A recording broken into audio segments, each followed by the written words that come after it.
Cíclicas, ciclo menstrual e atividades acrobáticas por Camila Gates.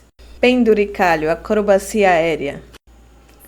Incentivo, Secretaria de Cultura, Governo do Estado de Pernambuco. Lei Paulo Gustavo, Ministério da Cultura, Governo Federal Brasil. Seja bem-vinda, mulher. Sejam bem-vindas todas as pessoas que possuem ou possuíram ciclo menstrual.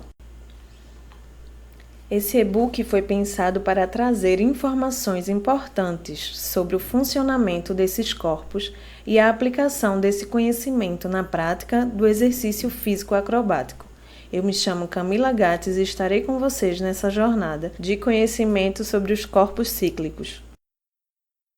Sumário. Página 4. Conceitos iniciais. Página 8.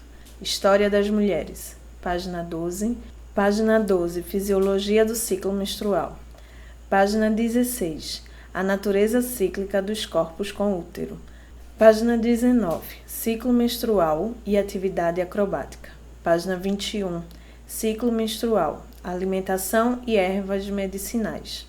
Página 25. Fisiologia do climatério, saúde e atividade física. Página 32. Referências bibliográficas. Conceitos iniciais. Vamos começar pelo começo. Vamos falar da história das mulheres. A história das mulheres é um assunto que surge a partir de uma demanda da segunda onda do movimento feminista na década de 60, por teóricas e professoras inspiradas nos escritos de Simone de Beauvoir, Segundo Sexo, 1949, que começam a questionar a forma que a trajetória histórica das mulheres é contada ou não contada, observando que essa história está referenciada pelo ponto de vista de homens. O pensamento ocidental é um pensamento masculino. Não podemos mais ignorar que, quando falamos em registros históricos, tem alguém que os fez, e esse alguém usou também suas referências sociais para produzir esses registros. O que quero dizer, e vale nossa atenção, é que até a década de 60, a mulher era a representação do que os homens fizeram dela.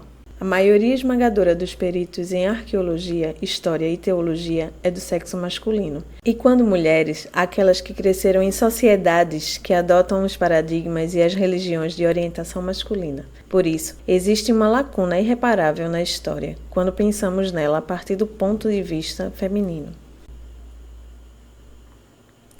Espera aí, vamos entender melhor isso. Começo trazendo para vocês a Michelle Perrault, historiadora francesa, que foi responsável, junto com outras professoras, pela primeira aula de História das Mulheres que aconteceu em 1973 na França. Pasmem, 1973. Convidada por Georges Duby, filósofo homem, designado por uma editora italiana a organizar uma obra de 5 volumes sobre a história das mulheres no Ocidente, Perrault teve papel essencial na realização dessa obra e consolidou a visão de que se fazia necessário mulheres contarem a história das mulheres. Então, antes de começar a falar propriamente dos fatos da história das mulheres, vamos fazer uma pincelada breve na evolução dos conceitos teóricos que envolvem o entendimento desses corpos e algumas mulheres importantes na formação desses conceitos.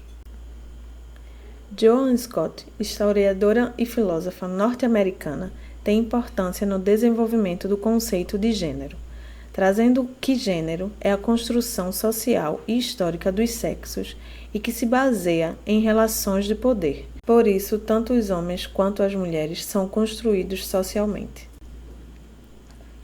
Ela ressalta que o significado no dicionário da palavra gênero não é suficiente para o definir, pois sua significação sempre está atrelada ao contexto histórico e social ao qual está submetida. Ela lembra ainda que não pode haver estudo de gênero sem estudo de raça e classe. Scott também aponta para a ideia de que o sexo biológico, assim como o gênero, é uma construção social. Avançando um pouco, eu trago para vocês agora as ideias de Judith Butler, filósofa estadunidense, que traz de vez o sexo biológico para o social e vai dizer que o sexo também é uma construção e o gênero serve a uma ordem compulsória que leva os indivíduos a performar. Performar? Explique-se melhor, Camila. O gênero aprisiona o sexo no ideal performático. A ordem dominante produz imagens e discursos que passam a guiar como os corpos se identificam. Por exemplo, a homossexualidade tem a ver com os manuais de psiquiatria no sentido de que, dada uma importância à autoridade social a esses manuais, as pessoas seguem uma forma de lidar com os sujeitos, como definem esses manuais. E quem se identifica como homossexual tem a tendência inconsciente de criar uma imagem de si a partir desse modelo. Então vão conduzir os seus corpos de acordo com esses discursos legitimados e socialmente ditos como importantes. Butler nos deixa a questão: por que ansiamos tanto corresponder a essa autoridade, a ponto de estarmos sempre buscando caminhos de reconhecimento dela? Como destituir essa autoridade? Em 1990, Butler publica um livro chamado Problemas de Gênero. Esse livro tem grande repercussão e foi um dos trabalhos que fundou a teoria queer. A teoria queer fala sobre as pessoas que não se encaixam nas caixinhas das determinações de gênero e desejos. São pessoas que expressam seus corpos de formas diversas.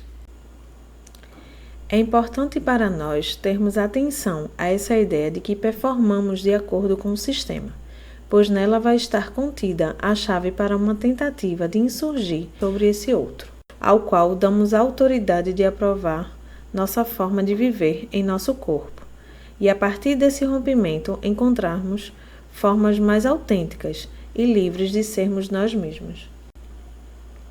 Outro conceito importante de termos em vista quando vamos conversar sobre a história das mulheres é o de interseccionalidade. O conceito de interseccionalidade surge do feminismo negro. Talvez sua primeira reivindicação tenha sido no discurso da abolicionista negra Sojourner Truth. E não sou eu uma mulher?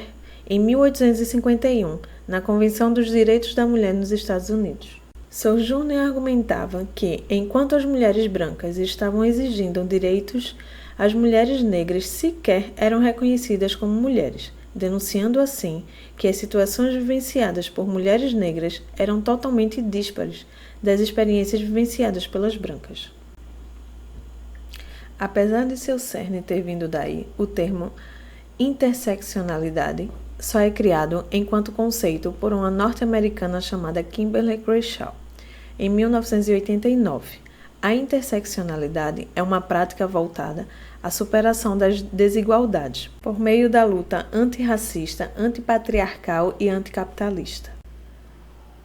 Mary Castro, socióloga brasileira, diz que para trabalhar com a história de mulheres é necessária uma alquimia de categorias sociais, questões de raça, classe, faixa etária, geopolítica, entre outros atravessamentos, vão acrescentar camadas diferentes às opressões vivenciadas por cada mulher. É muito importante que todas nós tenhamos muita consciência sobre as interseccionalidades. E agora chegamos ao último conceito que gostaria de trazer para a gente, o de feminismo decolonial. O feminismo decolonial surge a partir de outro conceito chamado colonialidade, do sociólogo peruano Aníbal Quijano. Ele nos diz que, mesmo independentes, os países latino-americanos continuam utilizando um modelo de poder que reproduz a hierarquia racial e econômica da época da colônia.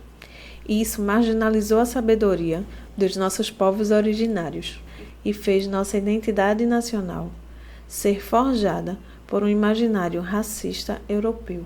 A filósofa argentina Maria Lugones vai além e vem dizer que, além dos conceitos de raça, os conceitos de gênero também foram trazidos pelos colonos e utilizados como forma de dominar o trabalho e os corpos nos países colonizados. Pelo visto, temos muitas histórias de apagamentos nos nossos corpos. Os estudos decoloniais nos trazem a visão de que fomos estruturados pelo racismo e pelas ideias de civilização das colônias e existem em nós a necessidade de agir para construir pontes e reparar o apagamento dos saberes e as práticas dos povos do continente latino-americano. Abya Yala. Essa falta reverbera profundamente em nós. Bem, vimos tudo isso para chegar ao entendimento de que não existe uma identidade única de mulher, que a questão do racismo e da colonialidade é central e compõe parte de nossa história, quando nos situamos como mulheres sul-americanas e brasileiras. História das mulheres. Vou citar a autora nova-iorquina Marilyn Stone, que escreveu um livro chamado Quando Deus Era Mulher, que se debruça na história de como chegamos à representação de Deus que temos hoje. Ela colhe dados sobre artefatos antigos que representavam deidades femininas e sinalizavam sociedades matrilineares, e vai mostrando como foi o apagamento e a assimilação das representações pelo patriarcado ao longo da história da humanidade. Mas Camila, o que isso tem a ver com ciclo menstrual e acrobacia? A história por trás da história. Para entender melhor o nosso corpo, precisamos conhecer como foi formada nossa identidade subjetiva e entender nosso funcionamento fisiológico. Com esse autoconhecimento, podemos compreender melhor nossos desejos e frustrações ao escolher e planejar uma atividade a ser realizada. Isso se aplica desde o simples treino físico que você escolheu fazer, ou a sua atividade acrobática, sua atividade profissional e até a vida pessoal. Conhecer quem somos e saber a história de nossas ancestrais nos dá a oportunidade de saber usar de forma mais equilibrada os recursos do nosso corpo e saber cuidar dos nossos desequilíbrios. Então vamos lá. Stone traz estudos que relatam achados de estatuetas e representações de uma deusa-mãe, que teriam origem provável no Paleolítico, onde algumas linhas de evidência apontam para uma sociedade que ainda não compreendia a reprodução humana e tinha a mulher como produtora de vida, a única progenitora da família. São muitas as conexões dessas estatuetas com o posterior surgimento das sociedades que adoravam a grande deusa no Neolítico. Essa deusa adorada no Neolítico era uma deidade suprema e controlava, além da vida humana, também os suprimentos de comida. Portanto, esses primeiros povos reconheciam o direito materno e as terras onde as pessoas começam a se estabelecer, devido ao advento da agricultura, eram transferidas pela linhagem feminina. As deidades femininas eram enaltecidas como curadoras, conhecedoras de ervas, raízes e folhas. Tinham na sexualidade seu principal poder. A invasão dessas sociedades pelos povos indo-europeus, que cultuavam um deus único masculino, teve como estratégia atingir esses poderes, e o foco dessas repressões foi a sexualidade feminina. No fluxo dessa estratégia de dominação, as tribos invasoras começam a assimilar as mulheres das derrotadas e começa a nascer a cultura do estupro. E esse estupro tem um viés relacionado ao controle da reprodução. Ocorre a dessacralização do corpo da mulher, muda o sentido da fertilidade. Num sistema que pretende explorar os corpos, a força de trabalho e a terra, o corpo não é seu, para tanto, não pode ser sagrado. Passamos a sacralidade do corpo para uma divindade, e essa era masculina. A história de Adão e Eva condena a mulher a ser pecadora original, parte vinda do homem. A virgindade muda de sentido e de liberdade se torna símbolo de propriedade. A sexualidade passa de grande poder para maldição. Uma história é apagada para nascer outra, mas precisamos estar cientes que nem sempre foi assim. Dando um salto no tempo para o período pós-peste negra, quando a Europa sofria com a perda populacional e precisava da força reprodutiva para a geração de mão de obra, o controle do corpo das mulheres se tornou essencial. Entendam, nesse momento, as mulheres não queriam filhos, e o cenário da época era de muita miséria e o índice demográfico caía.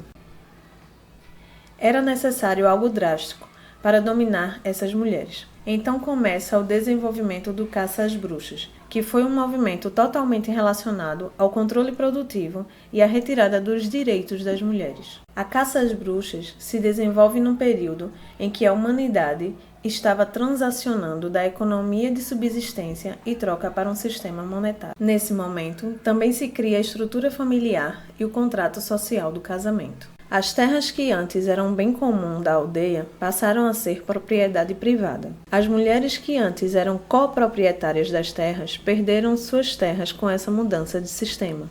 Essas mulheres, que já haviam perdido muitos dos seus direitos, foram consideradas bruxas.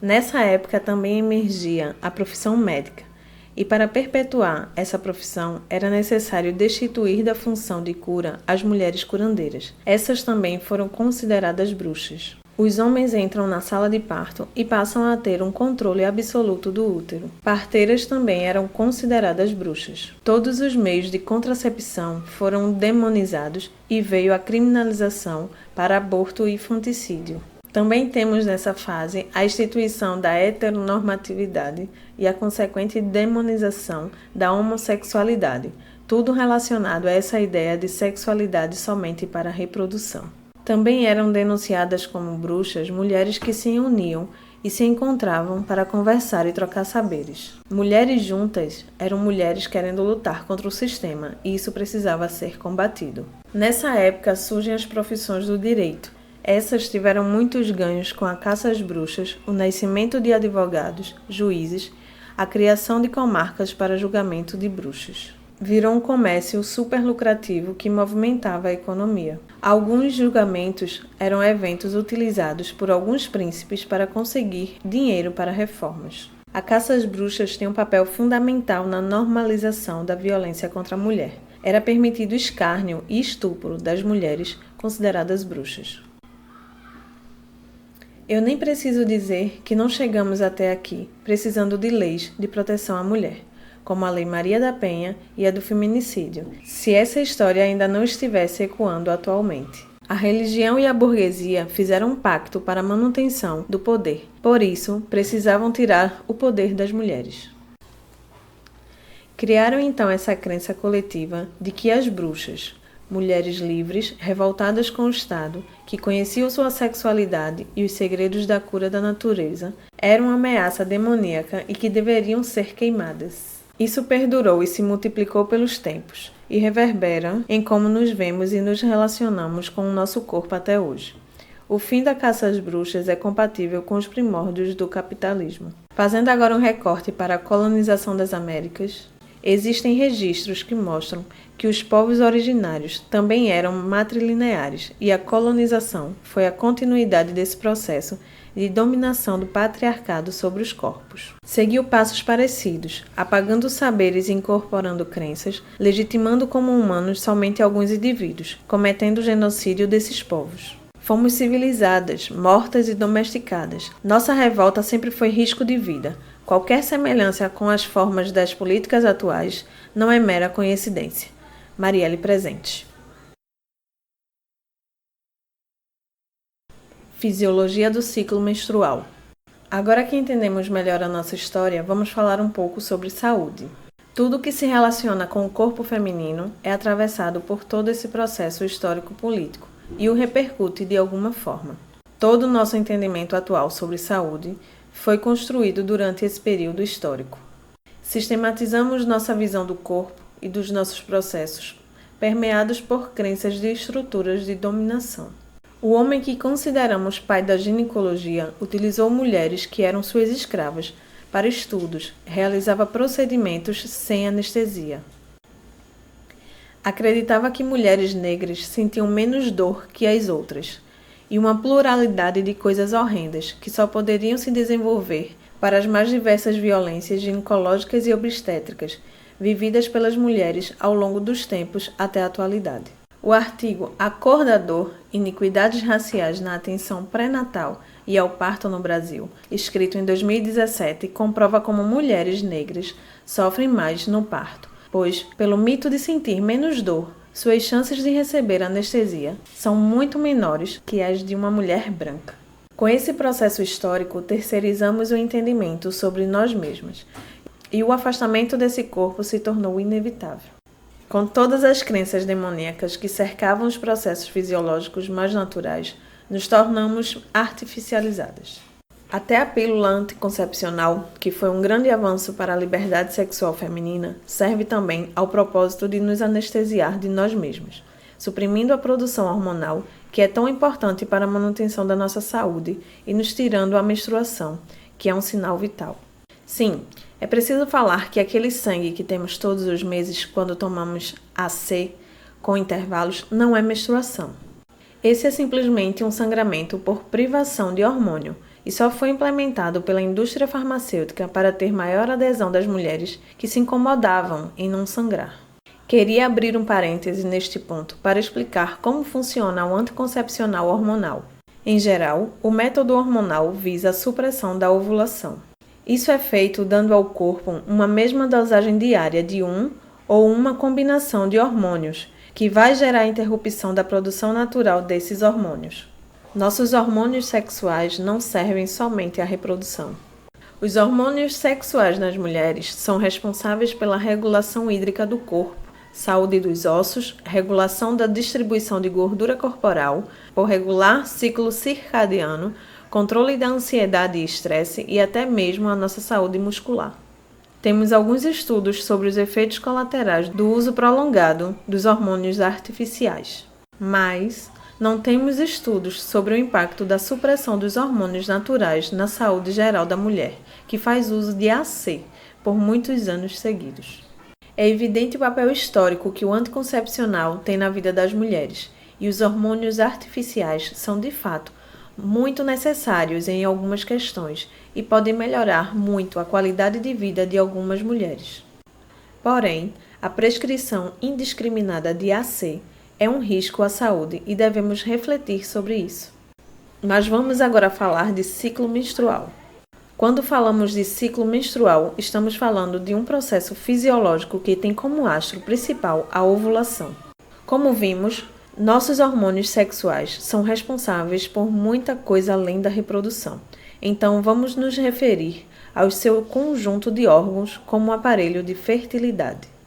Esse aparelho é composto por ovários, trompas ovarianas, útero e vagina.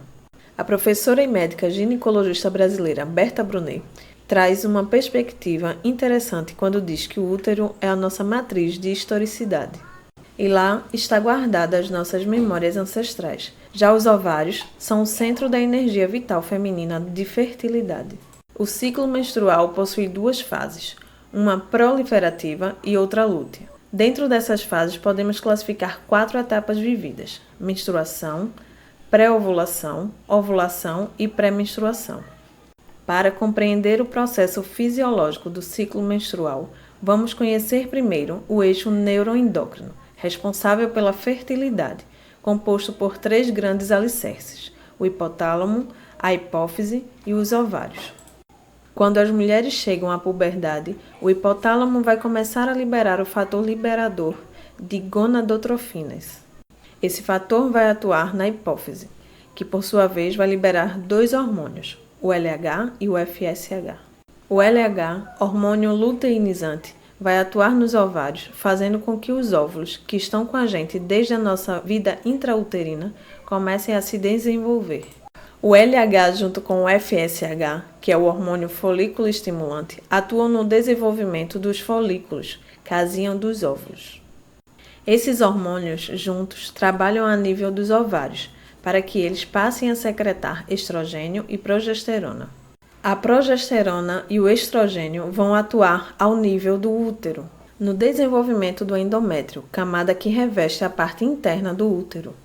Perceba que o ciclo menstrual se inicia no âmbito cerebral. Por isso, a ovulação é tão sensível a alterações causadas por perturbações externas, estresse, conflitos, perturbação mental, restrição nutricional e até excesso de exercício físico.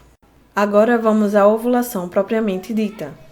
Todo o processo de amadurecimento do folículo primário até a ovulação é chamada de fase proliferativa, e tudo o que ocorre depois da ovulação é a fase lútea. A fase proliferativa começa no dia 1 do ciclo menstrual, dia da chegada da menstruação.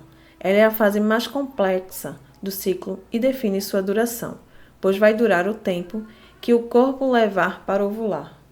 Nela, o hormônio predominante é o estrogênio, fase de crescimento endometrial. Após o fim da menstruação, o muco cervical, corrimento natural da descamação e fluidos do colo do útero, vai sofrer modificações significativas ao longo dos dias da fase proliferativa, ficando cada vez mais abundante e translúcido, aparentando clara de ovo em algumas mulheres na proximidade da ovulação. A fase lútea começa após a ovulação, quando o corpo lúteo, cicatriz residual do óvulo no ovário, libera progesterona, que provoca o aumento da temperatura corporal, limita o crescimento endometrial e mantém o óvulo passivo de fecundação por 2 a 3 dias. Depois, esse corpo lúteo vai atrofiar e o óvulo degenera, sinalizando ao endométrio que é hora da descamação, pois não houve fecundação.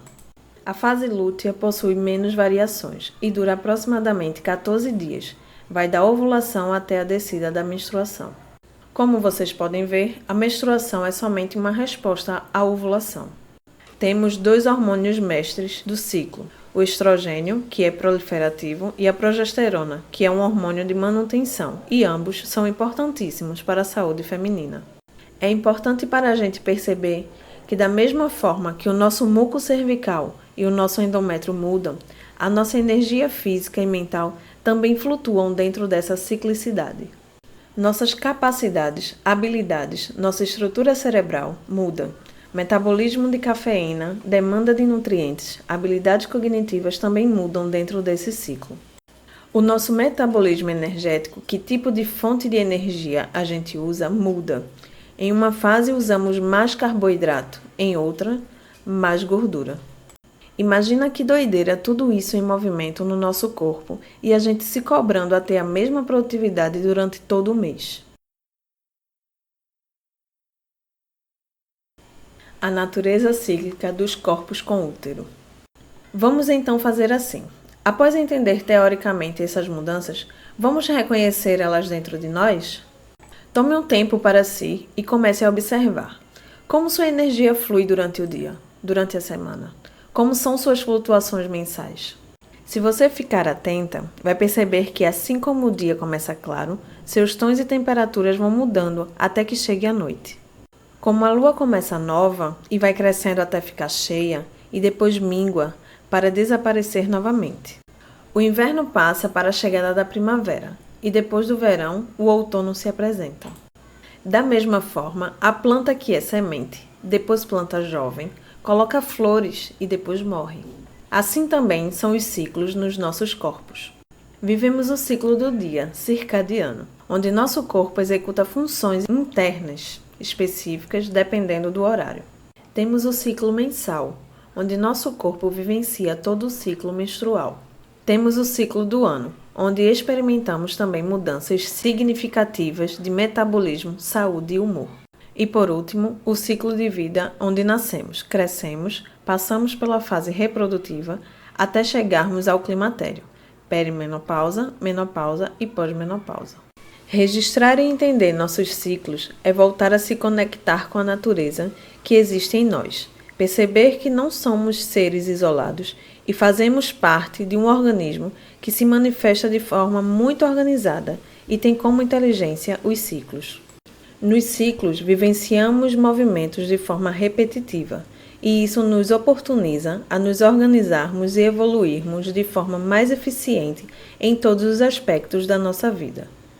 Falando especificamente do ciclo menstrual, podemos dizer que ele é uma bússola da nossa saúde, aonde vamos apresentar questões físicas e emocionais relacionadas à nossa forma de utilizar os nossos corpos.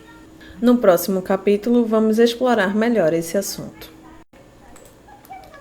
Com essa visão integral sobre a natureza cíclica da vida e a sua, percebendo que seu corpo faz parte dessa natureza, você vai anotar em um caderno, por um período de 1 mês, como está a sua energia nas horas do dia, nas semanas, lunações, e se desejar dar continuidade, também como se manifesta a sua energia nas mudanças de estações. É importante relacionar esses fenômenos ao seu fenômeno interno, as fases do ciclo menstrual. Caso você não esteja menstruando, não tem problema. Anote somente sua variação de energia dentro das fases da natureza. Com as anotações, vocês poderão experimentar um autoconhecimento capaz de nortear uma organização de vida que favoreça seu desenvolvimento criativo e até mesmo físico. Saber como seu corpo manifesta a natureza cíclica é também um mapa para entender se esse corpo está com saúde e organizar seus treinos e projetos de forma fluida, compatível com sua energia e muito mais propícia a dar bons resultados.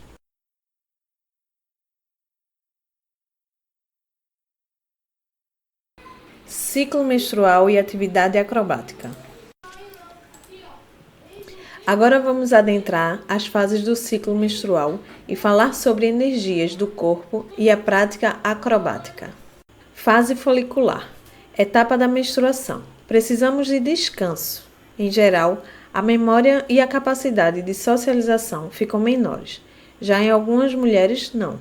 O principal nessa etapa é não expor o útero ao frio, manter pés quentes e se alimentar bem. Chás, autocuidado e conexão consigo mesma são muito bem-vindas. Fase visionária de sonhos auspiciosos. Pode ser uma fase muito legal para processos de criação de contato com o corpo. Se relacionar fisicamente com o sangue pode ser um processo muito rico de conexão consigo e com a ancestralidade. Isso pode ser feito por meio de uma pintura corporal ou uma criação artística em papel utilizando sangue. De forma geral, nos treinos, eu peço que tentem colocar coisas mais leves, como alongamentos ou consciência corporal, respeitando o descanso e a necessidade de talvez uma pausa. Vejo também mulheres que se sentem com energia nessa fase, e é necessário somente se poupar um pouco nos 2 primeiros dias de sangramento. Oriento a evitar posições de inversão pensando em não dificultar o fluxo de energia da menstruação. Como já estamos em alta na produção de estrogênio, já podemos pensar em progressões de treino. Quem sente sintomas gripais no período menstrual pode ser um sinal de estado mais inflamatório do corpo. Por isso, cuidar da alimentação e utilizar chás anti-inflamatórios como gengibre, cravo, cúrcuma, alecrim e jurema preta podem ser uma boa ajuda. Etapa pré-ovulatória e ovulatória. Estamos com o estrogênio em alta e, em norma, nos sentimos mais produtivas, com um pensamento mais linear, mais focadas, mais dispostas a resolver listas de tarefas e problemas. A nossa habilidade espacial fica melhorada e nessa fase temos mais habilidade de comunicação também. Essa é a hora dos ajustes nos treinos, de mudança dos estímulos, caso já esteja confortável com o seu treino. Isso pode ser feito mudando carga, número de repetições, angulações. Boa hora para treinos de ganho de massa muscular. É super interessante perceber se você está com mais energia e utilizar para colocar os objetivos em dia, principalmente os planejamentos de aula, de treinos e até o cronograma de projetos e processos de criação. Boa fase para dar início a novas rotinas. Pensamento mais linear e de execução. Mais clareza na memória, mais atenção, noção espacial mais aguçada. Capacidade aumentada de socialização. Boa fase para apresentações que demandam muito fisicamente ou tolerância a espaços onde você geralmente se sente muito desgastada. Boa fase para reuniões ou aulas, pois nessa fase você consegue embasar melhor seus argumentos. Quando a fase folicular vem com uma baixa energia, pode se relacionar com a falta de descanso, baixo ferro ou até mesmo baixo estrogênio. Se você se sente assim, pesquise o nível de ferro e possíveis deficiências de nutrientes que possam estar acontecendo no seu corpo.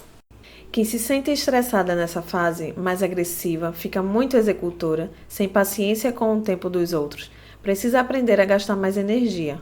Fazer treinos mais intensos, aeróbicos, que ajudam a suar, vão ajudar o processo de detoxificação do corpo a acontecer e podem melhorar esses sintomas. Fase lútea, etapa pré-menstrual. A atividade cerebral fica mais focada em análise e criatividade. O corpo fica mais sensível aos estímulos externos e menos resiliente ao estresse. O cortisol, hormônio que regula nossa energia, flutua muito nessa fase, trazendo a sensação de irritabilidade e menos paciência. O corpo precisa de mais descanso, de dormir mais cedo, se poupar mais. Normalmente, se sente mais fome e vontade de alimentos mais calóricos. Nessa fase, há uma melhora da coordenação motora. Focar naquelas sequências acrobáticas que você está desenvolvendo ou aprendendo pode ser uma boa escolha. Um alerta para se você sente o oposto, uma baixa da coordenação motora, você deve observar se está com a progesterona baixa. Pode não ser uma boa hora para progressões de movimento e de carga. Principalmente na proximidade da menstruação, o corpo está naturalmente mais inflamado e tem um aumento na produção de um hormônio chamado relaxina, que deixa o tecido conjuntivo mais relaxado e gera uma tendência à frouxidão ligamentar. Por isso, temos maior risco de lesão por entorse nessa fase. A tolerância à dor também vai diminuir nesse período, porém, temos mais ativação emocional, então é uma fase ótima para criar. Fase para entrar em contato com as nossas questões subconscientes. Maior foco, boa hora para adicionar meditações nos treinos como prática mental para melhor desempenho. Maior curiosidade e profundidade mental. Como é uma fase que temos o metabolismo com muitas flutuações, não é uma boa hora para tomar decisões. Momento de estar mais analítica. Então, boa fase para treinos de revisão de sequências, quedas, passagens que você já faz. Trazer qualidades emocionais para essas sequências.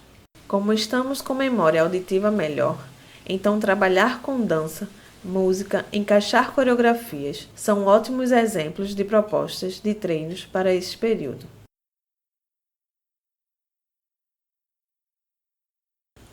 Ciclo menstrual, alimentação e ervas medicinais. Vamos falar um pouco sobre metabolismo, alimentação e ervas medicinais para as etapas do ciclo. Primeira fase do ciclo.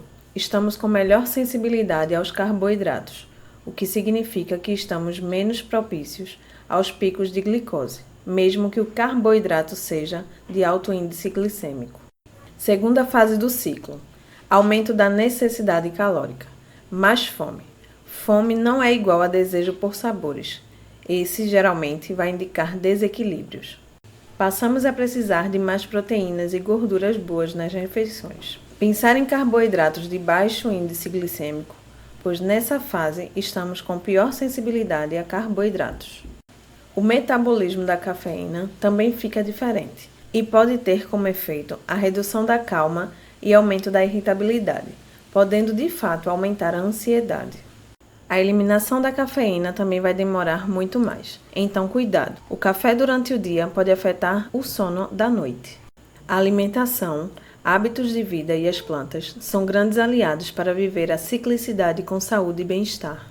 Trago aqui algumas orientações baseadas nos ensinamentos da medicina chinesa e nos estudos que fiz com uma nutricionista especialista em saúde da mulher, a Pri Richard, sobre o ciclo feminino. Aqui vou abrir um parêntese para explicar como fazer os chás. Oriento que a dosagem seja sempre uma colher de sobremesa ou de sopa da erva seca, 2 se a erva for fresca, para uma xícara de chá.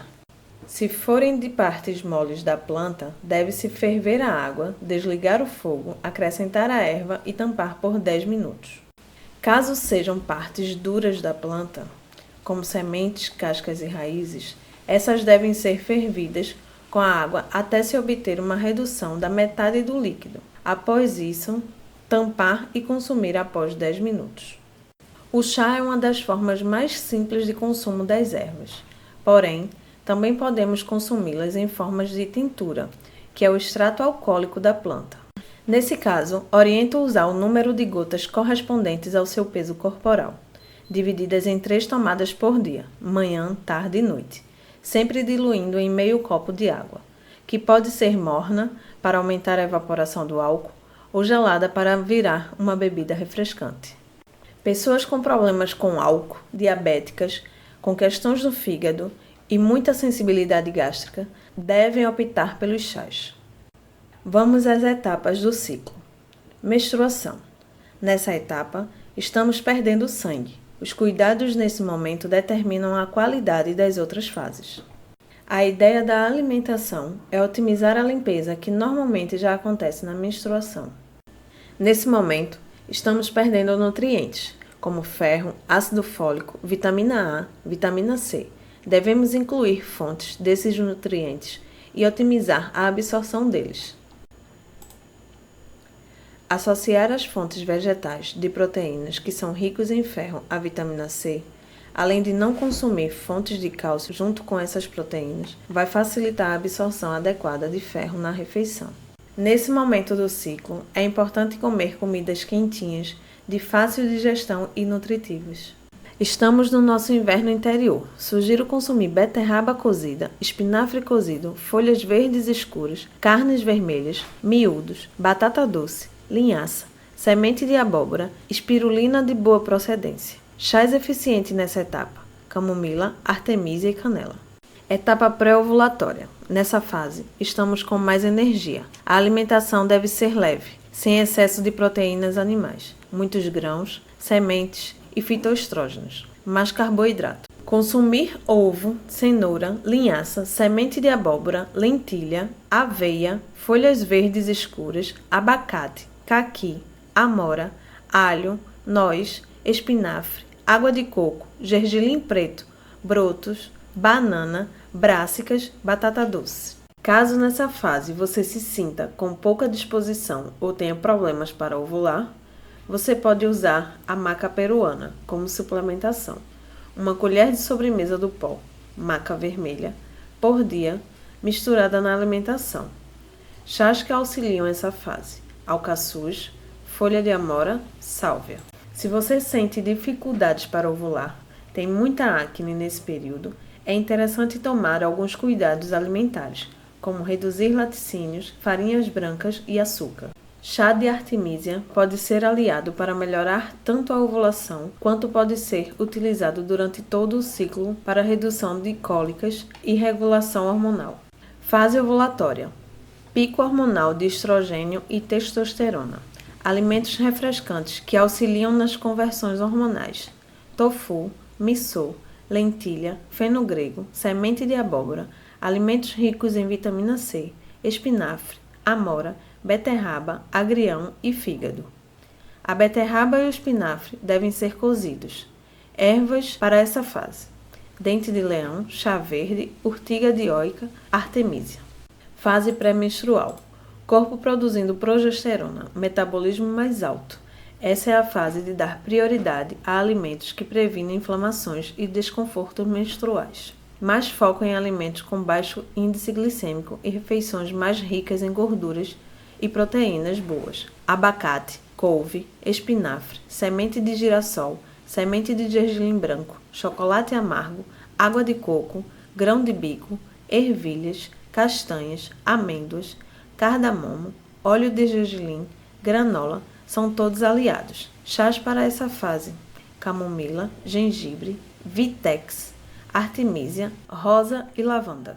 Se para construir melhor suas refeições você sente que ainda necessita aprender o básico sobre combinação de alimentos, eu sugiro a leitura do Guia Alimentar para a População Brasileira. Esse documento é rico em informações básicas sobre alimentação, classificação dos alimentos e orientação sobre os perigos do consumo exagerado de produtos ultraprocessados.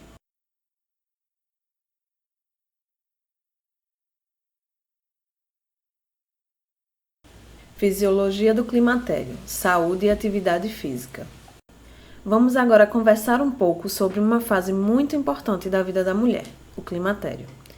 O climatério possui 3 fases: a perimenopausa, a menopausa e a pós-menopausa. Vou contar para vocês como acontece esse processo de mudança hormonal da mulher. Por volta dos 45 anos, ou pouco antes, as mulheres com útero entram no processo de diminuição da produção hormonal. Isso vai gerar, a princípio, uma irregularidade no seu ciclo menstrual.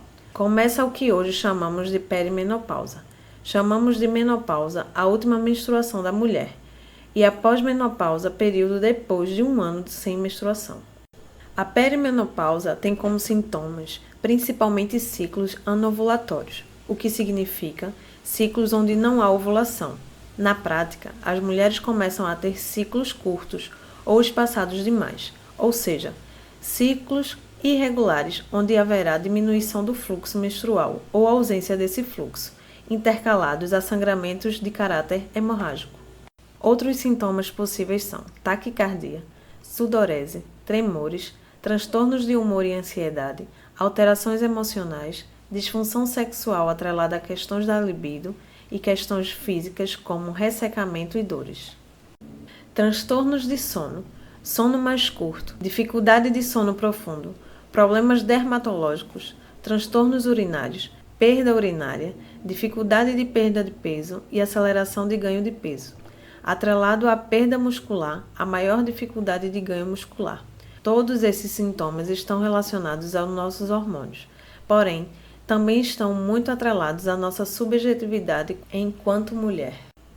Sabe todo aquele nosso papo inicial sobre a história do corpo da mulher? Percebemos que durante séculos, nossos corpos foram dominados e nossa sexualidade explorada e subjugada para a reprodução.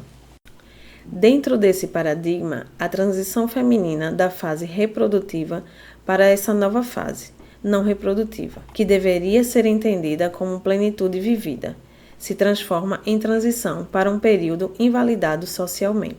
A nossa sociedade, na sua exaltação da juventude, relacionada com o sistema de dominação e exploração do trabalho dos corpos, rejeita os sujeitos mais velhos e principalmente as mulheres. Por isso, é importante não perder de vista que esses sintomas não são inerentes a essa fase, mas que fazem parte de um escopo social que construiu o adoecimento das mulheres. O climatério não é uma patologia, é um processo fisiológico. Um estudo detalhado dos efeitos da cultura sobre a menopausa, feito em 1993, com uma comunidade indígena maia rural do México, concluiu que o grupo total de mulheres estudadas não tiveram relatos desses sintomas comuns na menopausa. Apesar dos padrões hormonais dessas mulheres serem iguais aos das americanas, não foram verificados relatos de fogachos, ressecamentos ou osteoporose durante o processo do climatério. Os pesquisadores concluíram que isso acontecia devido a, nessas comunidades, não existir o paradigma do envelhecimento como inutilidade social. Em vez disso, as mulheres encaram essa fase com alívio, por não ter mais que ter filhos, e como algo positivo, pois passam a ser vistas pelo grupo como pessoas experientes e respeitadas. É muito importante sabermos que sim, a baixa hormonal vai trazer desafios, e como já entendemos, nossos hormônios sexuais são responsáveis por muito mais funções no corpo que meramente a reprodução. Porém, com autoconhecimento, exercício físico, alimentação adequada, uma boa preparação emocional e um novo entendimento de plenitude nessa fase, podemos vivenciá-la de forma muito mais saudável e prazerosa. Então, Camila, como faz para ter uma transição hormonal mais tranquila? A grande chave para uma menopausa mais tranquila é respeitar os ciclos menstruais na fase reprodutiva. Se você utilizar os recursos dos quais conversamos até aqui para vivenciar sua ciclicidade e respeitar o metabolismo do seu organismo, existe uma enorme chance de você vivenciar todas as fases da vida com mais plenitude e saúde. Entender o processo de envelhecimento como um apogeu de uma vida inteira e desfrutar dessa jornada de forma mais íntegra e integrada socialmente são as pontes que precisamos para ter mais saúde. É responsabilidade de todas, todos e todos, a mudança de paradigma sobre o envelhecimento. É essa mobilização de mudança coletiva que pode instaurar novas formas individuais de se vivenciar o climatério. Precisamos falar mais sobre o etarismo. Se você já está nessa fase e sente todos ou alguns dos sintomas descritos, melhorar sua alimentação, usar as ervas medicinais, ter bons hábitos de vida e voltar o seu foco para atividades prazerosas e práticas regulares de exercício físico podem fazer uma enorme diferença, além de evitar a necessidade de reposição hormonal. A reposição hormonal possui riscos e benefícios, e essa decisão deve partir de uma avaliação conjunta entre você e sua médica ginecologista. A decisão pela reposição deve levar em consideração o nível dos sintomas apresentados em relação aos riscos genéticos para doenças associadas a essa reposição. Procure sempre médicas ginecologistas com práticas atualizadas a partir da medicina baseada em evidência. Vamos agora falar sobre alimentação, plantas e exercício físico no climatério. Nessa fase, é muito importante cuidar da alimentação, ter boas fontes de magnésio e taurina, utilizar a linhaça, própolis, boas fontes de ferro, alimentos ricos em enxofre, como repolho, brócolis, alho, fontes de vitamina C, tofu, derivados de soja orgânica. Observar a necessidade de suplementação de ômega 3 e vitamina E. Em caso de ressecamento, utilizar óleo de coco tópico e ou óvulos de babosa para hidratação. Chás para essa fase: a valeriana, camomila, simicífuga, vitex, raiz de alcaçuz, angélica, sendo essa erva muito usada para mulheres que têm sintomas mais agravados de fogachos. Melissa. Todas essas podem ser úteis para diminuir sintomas físicos e emocionais. O exercício físico é fundamental em qualquer fase da vida, mas em especial no climatério. Com a diminuição da produção estrogênica, nosso corpo vai ter uma capacidade menor de ganho de massa muscular. Então, há uma enorme necessidade na perimenopausa de garantir massa muscular para chegar na menopausa e passar a investir em exercícios para a manutenção dessa musculatura. É importante perceber que a menopausa não é um sinal de que seu tempo de atividade corporal vigorosa está terminando, de forma alguma. Essa forma de pensar nosso corpo precisa acabar. Treinos que respeitem os limites do corpo e o descanso são imprescindíveis em qualquer idade. Existem estudos recentes que avaliam os benefícios de atividades físicas intensas e foi descoberto que, independente de ter 20 ou 60 anos, esses exercícios, se feitos de forma correta, são benéficos e aumentam a qualidade de vida desses corpos. Os cuidados com as lesões devem ser reforçados, pois a baixa do estrogênio pode tornar os músculos mais suscetíveis à lesão. Porém, um bom acompanhamento de treino pode te proporcionar isso e ser extremamente benéfico para a qualidade de vida como um todo. Precisamos mudar essa ideia de que, ao envelhecermos, nossa atividade acrobática se tornará inviável. Como em qualquer fase, suas capacidades vão mudar e se adaptar. Com uma boa saúde alimentar e uma boa utilização do corpo, o climatério pode ser vivido de forma tranquila e totalmente ativa do ponto de vista acrobático. Existe sim a necessidade de cuidados extras e de acompanhamento nutricional para possível suplementação de nutrientes, caso de fato haja rotinas de treino muito intensas. Porém, não existe uma limitação natural por conta da idade. Envelhecer com saúde é um dos grandes benefícios de conhecer e respeitar as particularidades do seu corpo. Seguindo as orientações deste livro, ao chegar na fase não reprodutiva, a mulher terá todo o autoconhecimento preciso para saber os limites do seu corpo e encontrar potencialidades que só existem nessa fase, mudando essa perspectiva adoecedora de juventude eterna e entendendo que os nossos corpos são capazes de ter potência e belezas extraordinárias em todas as suas fases. Se você chegou até aqui e já está na menopausa com muitos sintomas, saiba que conhecer a sua história, honrar o seu corpo, se nutrir com comidas da terra, utilizar as ervas como aliadas e cuidar para estar sempre fazendo exercícios adequados podem melhorar muito vários sintomas. Encerro aqui essa jornada sobre o nosso corpo de mulher. Esse e-book é parte de um curso onde abordo esses assuntos, trazendo aprofundamento teórico e vivências práticas, para que todas e todos possam experimentar em seus corpos as descobertas dessas fases e energias, e assim organizar suas práticas físicas e até mesmo sua vida pessoal.